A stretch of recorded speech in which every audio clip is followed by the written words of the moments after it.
Good afternoon on what is a bright, warm and sunny day. It is Sunday the 10th of April and I have a nice hot cup of tea.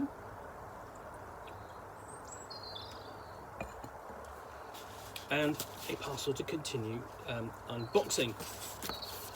So I've already been into this one before and I've looked at these two things, Flott's Miscellany Volume 1, Volume 2. And then I looked at Burning Dragon, an adventure for Atlas Games Feng Shui. And the next thing I'm going to look at is Apeworld on Fire for Feng Shui. It's an action movie adventure for Atlas Games role-playing game, Feng Shui of martial arts and cross-time planar juncture wars. Inspired by essentially the Hong Kong movies of the 80s and 90s, originally written by Robin Dean Laws, and then updated to a second edition and given us more support in form of these short scenarios.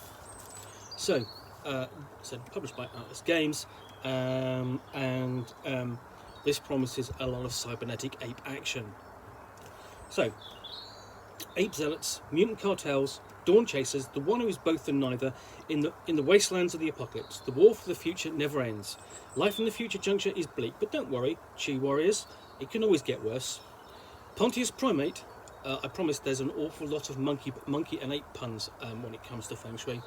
A religious psychopomp of the new Simian army has sent his cyber ape holy warriors back through time to kidnap the scientists he needs to perfect a terrible mind control gas that can strip the free will from countless victims at once. The heroes have chased them back to the future. In hot pursuit across the wastelands, their journey will take them from the very heart of the Simian capital of Apeworld and deep into the hidden laboratories beneath Pontius Primate's cyber fortress. Race across time in a car chase through the netherworld. Visit Waste Station, the last great free city in the wasteland. Fight the king and donkey in the legendary Gladiator Bowl, and lead an armed uprising against the tyrants of the Apeworld. So we're into some simian fun there then. Okay, so this is all done in full colour, nicely cleanly laid out.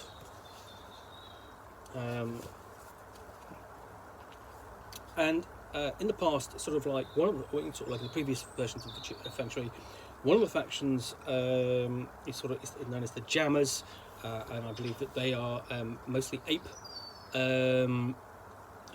cybernetic apes, as those of the Simian world. Looks a bit different. It's been changed and updated for or evolved for the second edition of Feng Shui.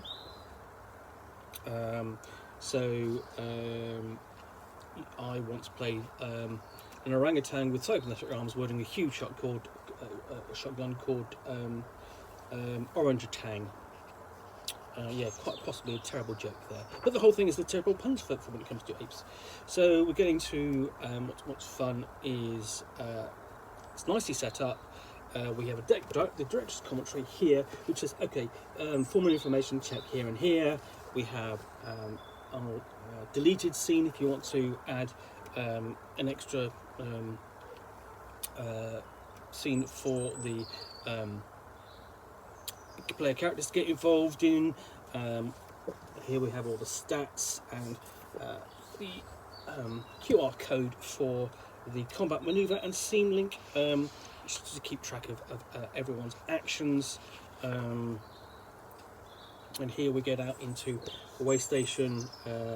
It's sort of like the whole thing is giving off a whole sort of course, Mad Max kind of feel to it, but Mad Max with monkeys. Or should that be Mad Monkeys? So again, we have an interesting icon here looking for answers. Come visit the Church of the C-Bomb. So there's kooks in every juncture, but an apocalypse killing 99% of the global population will create a very special kind of crazy. The Church of the C-Bomb teaches that the super weapon was a miracle, perhaps literally delivering humanity into a brighter future.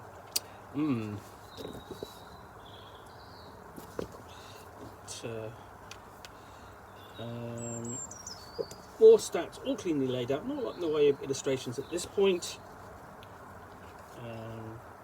And then we get into yeah, one of the classic characters from the first edition, still hanging around, is Coco Chanel. Again, full of monkey puns. The move on market attack, including involvement of the Rebel Alliance. And basic encounter with demon in the dark. And nice throughout, if you have things like this as a playtest tip, is essentially how to handle the demon in the dark. There we go. Or again, more playtest tips. And it's a nice addition. It's something I've seen in Call of Cthulhu scenarios, where the author will just have a side box just like that, say, here's what happens when I ran this scenario, here is what my players did. And it's a nice sort of pointer as to how it might go. Here's some ideas that the referee can work off.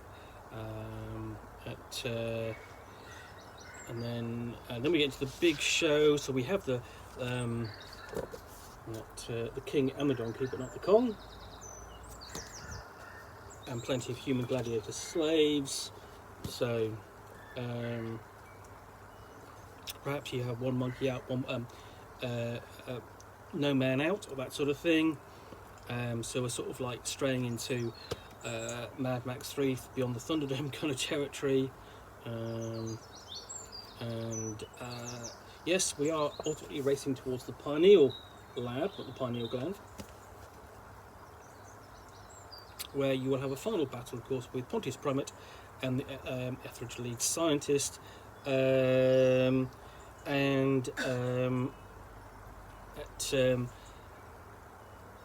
there we go. I've got a bit of background there where it says, finally years ago, Battlechimp Potemkin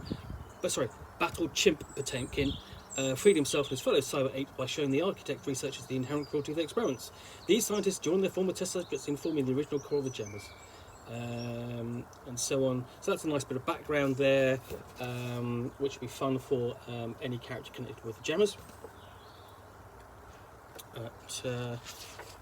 So yeah, that is Apeworld on Fire.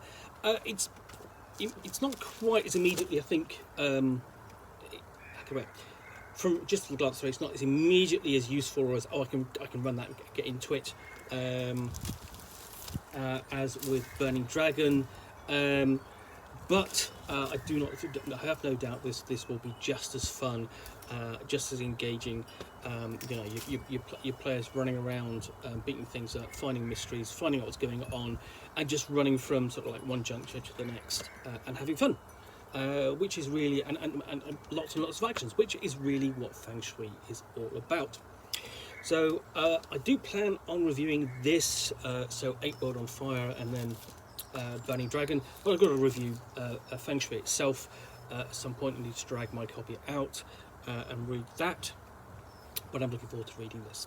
In the meantime, I hope you have enjoyed this unboxing in the Nook. If you have, please do click on the like button down below. And of course, if you've got any comments or feedback, I appreciate you taking the time to post those. And lastly, if you want to be alerted to more unboxings in the Nook, where you will see me out here with a parcel and a book or game, which I will chat about to the best extent of my knowledge for roughly 10 minutes or so, all of course accompanied by a nice hot cup of tea.